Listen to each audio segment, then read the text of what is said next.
안녕하세요. 이곳을 빌려 과거 남편 몰래 미국 남자와 불륜을 저지른 사연을 한번 적어보겠습니다. 지금은 그 남자와 헤어졌고 남편과 가정에 충실하고 있습니다. 하지만 그때는 제가 시댁 식구들 때문에 너무 힘들어했는데 그의 도움을 받아 많은 위로가 되었습니다. 제가 남편을 배신한 게 잘했다고 변명하는 게 아니라 그때의 답답한 마음을 어디 표출할 수 없어서 그쪽으로 넘어간 것 같습니다. 제발 저희 사연 들어주시고 욕설은 자제해주세요. 인생은 그렇게 쉽지 않더라고요. 저희 서술이 두서없고 서툴러도 좀 이해해주세요. 그럼 저희 사연 한번 들어보세요. 저는 올해 36살, 결혼 9년차 워킹맘입니다.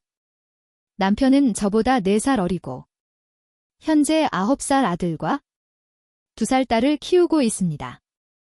수도권 신도시에 살고 있으며 최근 1년 동안 남편과 주말 부부로 살고 있습니다.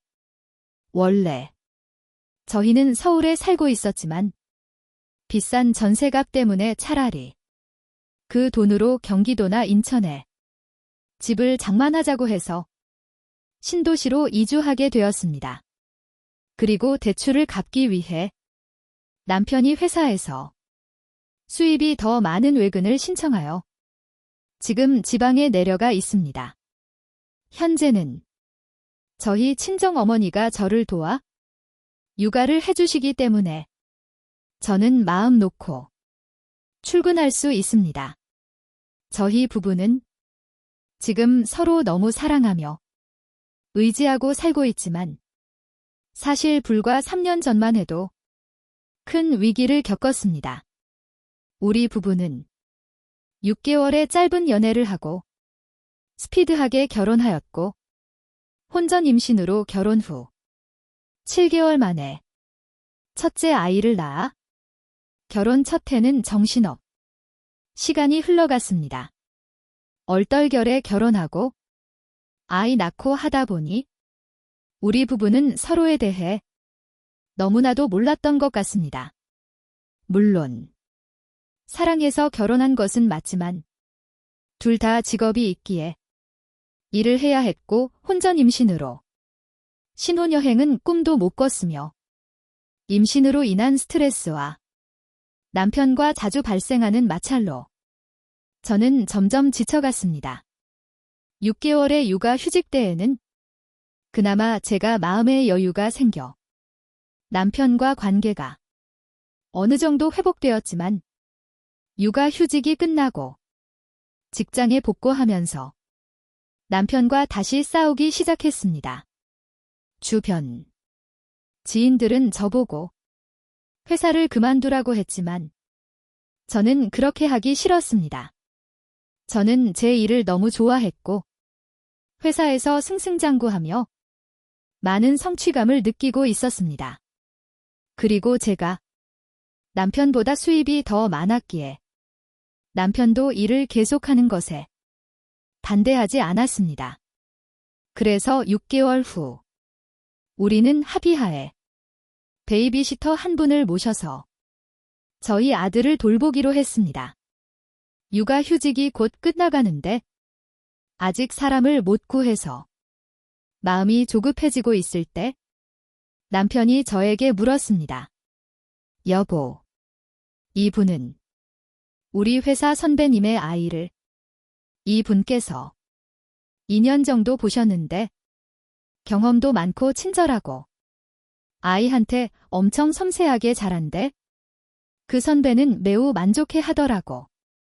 우리가 베이비시터 찾는다고 하니까 바로 강력 추천하네. 제가 답했습니다. 뉴스에 안 좋은 일들이 있어서 걱정되었는데 선배님 소개라니 잘 됐다. 그녀와의 첫 만남에서 저는 이모님, 우리 아이를 잘 부탁드립니다. 문제가 생기면 바로 연락해주세요. 그녀는 네, 걱정하지 마세요. 아이는 제 손주처럼 돌보겠습니다. 라고 답했습니다. 지인의 소개를 받아 한 번 믿고 저희 아이를 맡겼는데 매우 만족스러웠습니다. 저희 아이는 그녀를 매우 좋아하였고 돌본 지 불과 일주일 만에 제가 질투할 정도로 저보다 그 이모님의 말을 더 잘 따랐습니다. 역시 육아도 전문가는 다르더라고요. 여유가 조금 생긴 저와 남편은 아기를 베이비시터 이모님에게 맡기고 저희 둘만의 시간을 갖기도 했습니다. 오랜만에 같이 영화를 보러 나갔습니다. 영화관에서 손을 잡고 팝콘을 나눠 먹으며 웃기도 하고 영화가 끝난 후에는 근처 카페에 들러 커피를 마시며 연애 시절의 추억을 떠올리기도 했습니다. 여보, 우리가 이렇게 여유롭게 데이트한 게 얼마 만인지 모르겠네. 제가 말했습니다. 남편은 그러게 말이야. 이렇게 오랜만에 함께하니 정말 좋다라고 답했습니다. 그 후 우리는 연애 때의 느낌을 되살리기 위해 모텔에 가서 분위기를 잡았습니다. 방에 들어서자 남편이 저를 부드럽게 안아주며 말했습니다. 여보, 오늘만큼은 모든 걱정이 있고 우리 이만 생각하자. 우리는 모텔에서 서로를 탐닉하며 뜨거운 사랑을 나누었습니다. 우리는 그동안의 그리움을 온전히 풀어냈습니다. 그의 입술이 전신을 키스할 때마다 심장은 더 빠르게 뛰었고 우리는 한 몸이 되어 깊은 사랑을 나누었습니다. 정말 오랜만이야. 제가 속삭이자 남편은 그러게 이런 시간이 너무 그리웠어 라고 답했습니다. 그 순간만큼은 세상의 모든 걱정을 잊고 오직 서로에게만 집중했습니다. 이렇게 우리 부부가 위기를 넘기고 다시 연애 때처럼 서로 배려하며 잘 살아보려 했지만 또 다른 위기를 맞이했습니다. 제가 회사에 복귀한 지 1년이 조금 안 되었을 때였습니다. 이번에는 남편 쪽 시누이 때문이었습니다. 남편보다 1살 많은 누나였는데 저보다 3살 어렸죠. 하지만 남편의 누나이기 때문에 제가 그녀에게 항상 존댓말을 했습니다. 그런데 그녀는 처음부터 반말을 하더군요. 그리고 자기 동생 대하드처를 막대했습니다. 처음에는 짜증이 나도 참았지만 점점 심해지는 것 같았습니다. 솔직히 마음에 들지 않았습니다. 아무리 본인이 남편의 위라 해도 저보다 나이가 어리기 때문에 서로 존댓말하며 조심하는 게 더 좋다고 생각했습니다. 이 문제를 남편에게 여러 번 얘기했지만 소용없었습니다. 어느 날 저녁, 남편과 저녁을 먹으면서 저는 다시 한번 이 문제를 꺼냈습니다. 여보, 시누이가 자꾸 나한테 반말을 하고 무시하는 것 같아. 너무 불편해. 제가 말했습니다. 남편은 한숨을 쉬며 대답했습니다. 알겠어, 내가 누나에게 말해볼게. 하지만 누나는 원래 그런 성격이라 좀 이해해주면 안 될까? 그녀는 결혼하지 않았으며 자영업을 하고 있었습니다. 그런데 어느 날 가게를 옮기고 확장을 해야 한다며 남편에게 돈 3천만 원을 빌려갔습니다. 하지만 남편은 저에게 상의하지 않고 바로 입금했습니다. 제가 이 일을 알았을 때는 이미 일주일이 지난 후였습니다. 우리는 돈을 공동 관리하고 같이 적금하기 때문에 매우 화가 났습니다. 솔직히 평소에 왠지 모르지만 저를 무시하는 것도 마음에 안 들었는데 갑자기 저와 상의 없이 돈을 빌려간다는 것도 화가 나고 남편이 아무 상의 없이 돈을 빌려준 것도 화가 났습니다. 남편에게 따져 물었습니다. 여보, 왜 나한테 상의도 없이 돈을 빌려준 거야? 우리도 돈이 필요할 때가 많은데 이렇게 하면 곤란해. 남편은 미안하다는 표정으로 정말 미안해. 너무 급해서 그랬어. 다음부터는 꼭 상의할게. 라고 답했습니다. 하지만 이번에는 그냥 넘어갈 수 없을 것 같아서 신우이에게 문자로 돈을 빌려가는데 저에게도 한번 얘기하고 빌려가야 하지 않아요 라고 문자를 보냈습니다. 그런데 신우이는 되레 화를 내며 내 동생 돈을 내가 빌려가는데 뭐가 문제냐 고 답했습니다. 그 문자를 받자마자 저는 황당하고 억울한 마음에 눈물이 났습니다. 남편에게 이 상황을 이야기하자 남편은 오히려 신우이를 감싸며 얘기했잖아. 급한 상황이었다고 이해해줘 라고 했습니다. 저는 남편에게 단호하게 제 입장을 전했습니다. 나만 이해할 게 아니라 서로 더 배려하고 존중해야지. 우리도 계획이 있고 우리만의 문제가 있어? 우리 집 사기로 결정했잖아. 청약도 넣고 있는데 당첨이라도 되면 계약금은 어떻게 할 거야? 집 살 때 계약금은 어디서 구해? 지금 당장 사는 집 전세도 뺄 수도 없고 누나가 급하다고 해도 최소한 상의는 해야지. 남편은 제 말을 이해하려고 노력하며 다시는 이런 일이 없도록 하겠다고 약속했습니다. 그래? 내 말이 맞아? 다시는 이런 일이 없도록 할게. 그 후로도 신우이와의 관계는 쉽게 해결되지 않았습니다. 신우이는 여전히 저를 무시하는 태도를 보였고 저는 그녀와 거리를 두기로 했지만 쉽지는 않았습니다. 명절에 신우이는 일부러 저를 막 시켜 먹거나 가족 모임에서도 일부러 저를 무시하는 태도를 보였습니다. 한 번은 명절 때 신우이가 제 이름을 부르며 이것 좀 가져와 라고 하며 저를 심부름꾼처럼 부렸습니다. 저는 속으로 끓어 오르는 화를 억누르며 일을 했습니다. 심지어 신우이는 다른 가족들 앞에서 저에 대한 험담을 하며 분위기를 어색하게 만들기도 했습니다. 이 사람, 회사 일만 중요하게 생각하고 가족은 뒷전이라니까요. 그때 저는 설거지를 하고 있었습니다. 친노이는 시부모님과 살면서 가족 모임 때도 손 하나 까딱하지 않았습니다. 그런데 저를 험담하니까 더 이상 참을 수 없었습니다.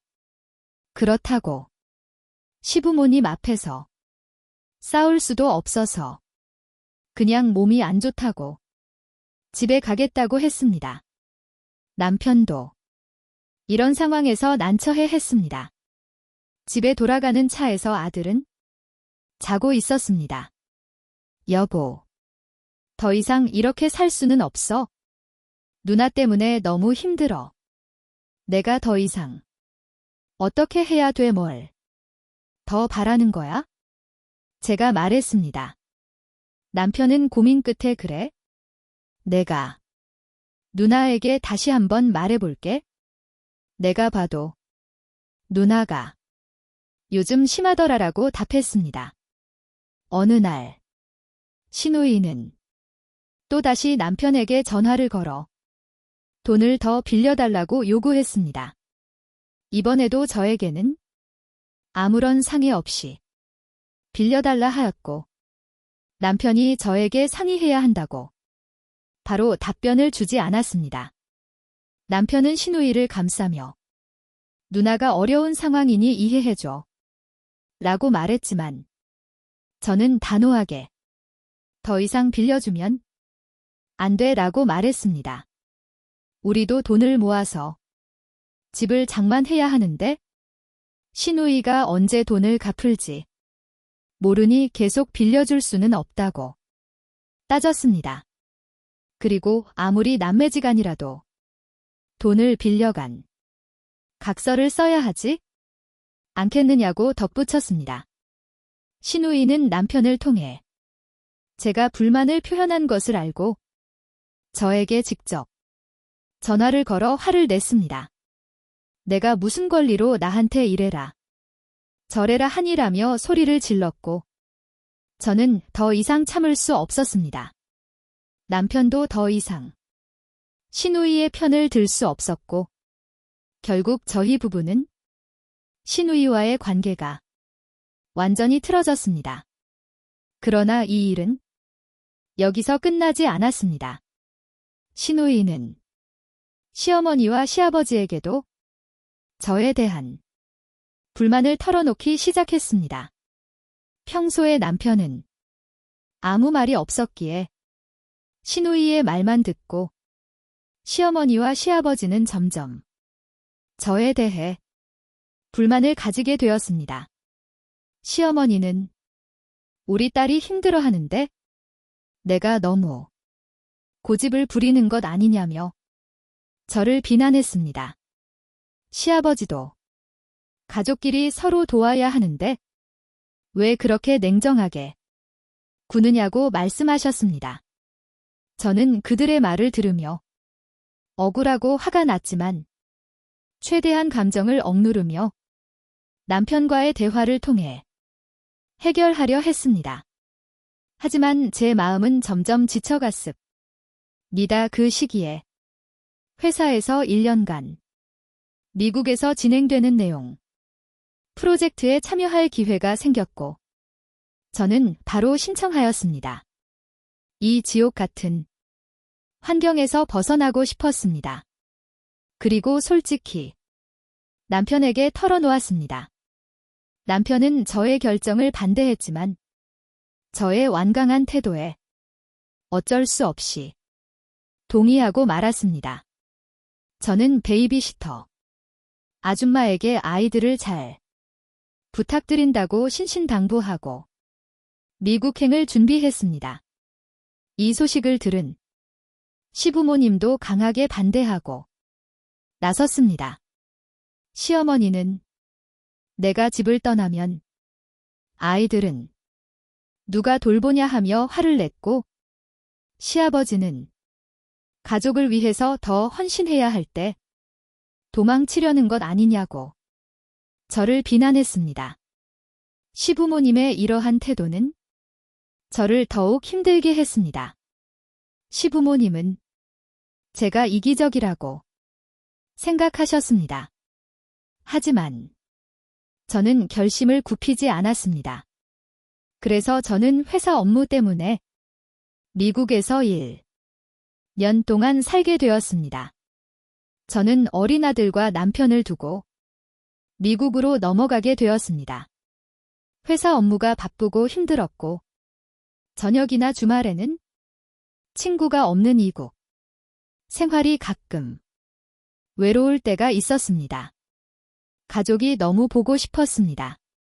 저는 아들과 남편하고 매일 저녁 영상 통화를 한 10간 정도 하였습니다.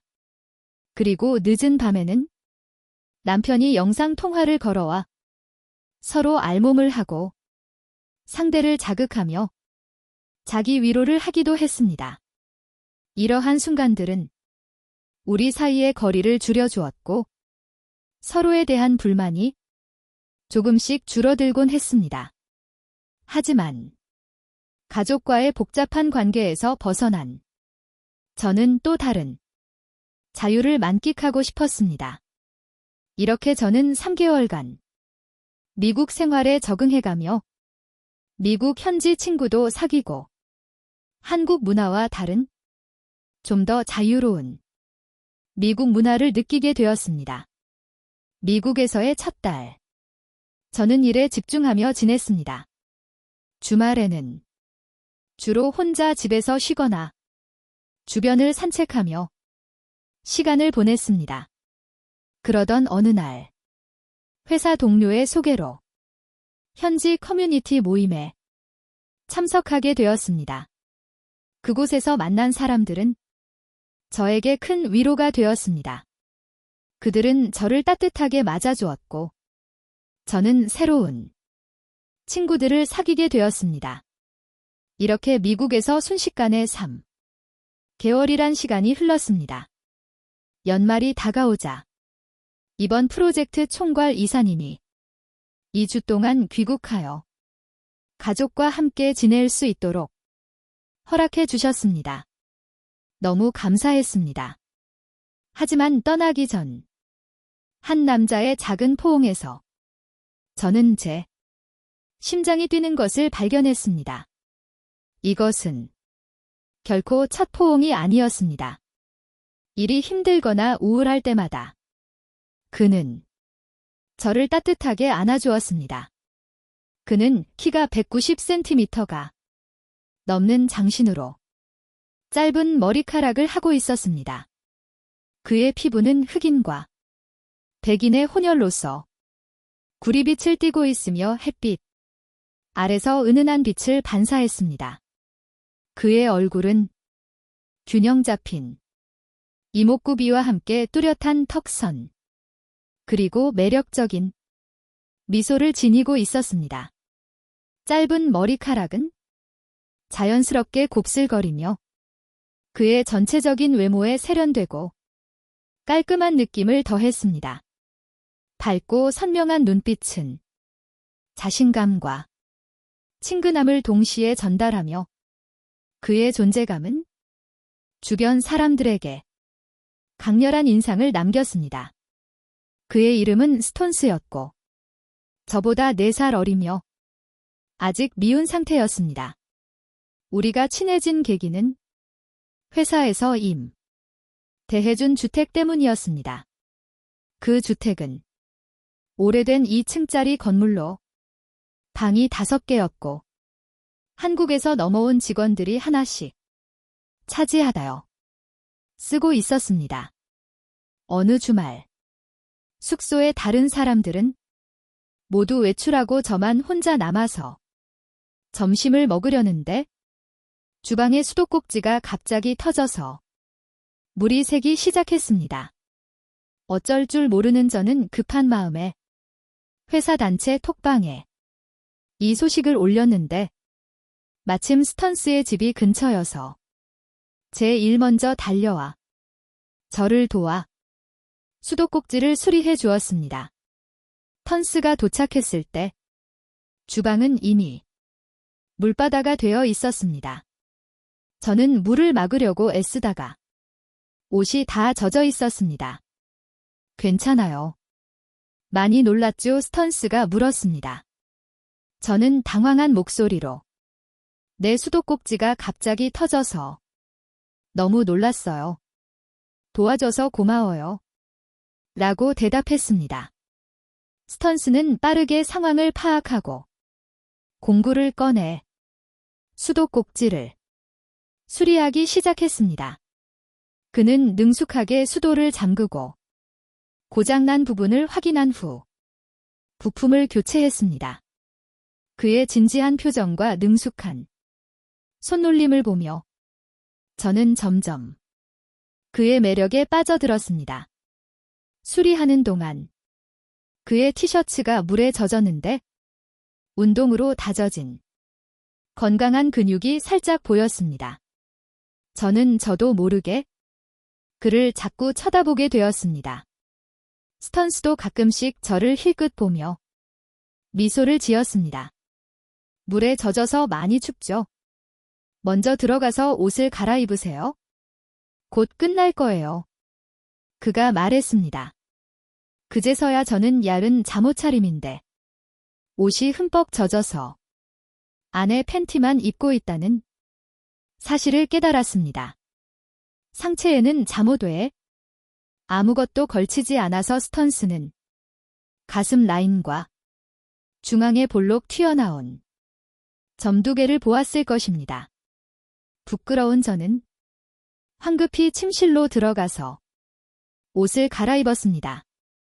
잠시 후 수리가 끝났다는 스턴스의 목소리를 들었습니다.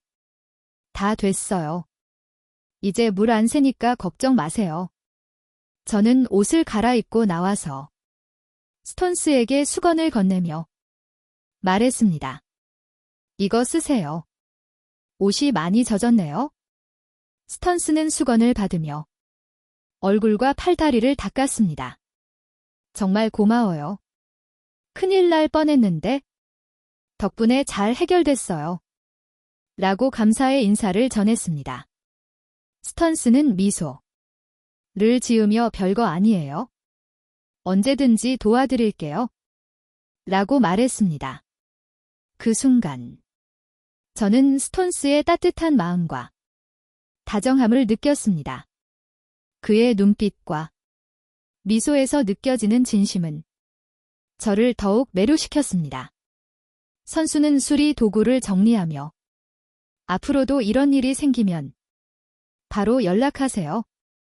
가까이 사니까 언제든지 도와줄 수 있어요. 라고 덧붙였습니다.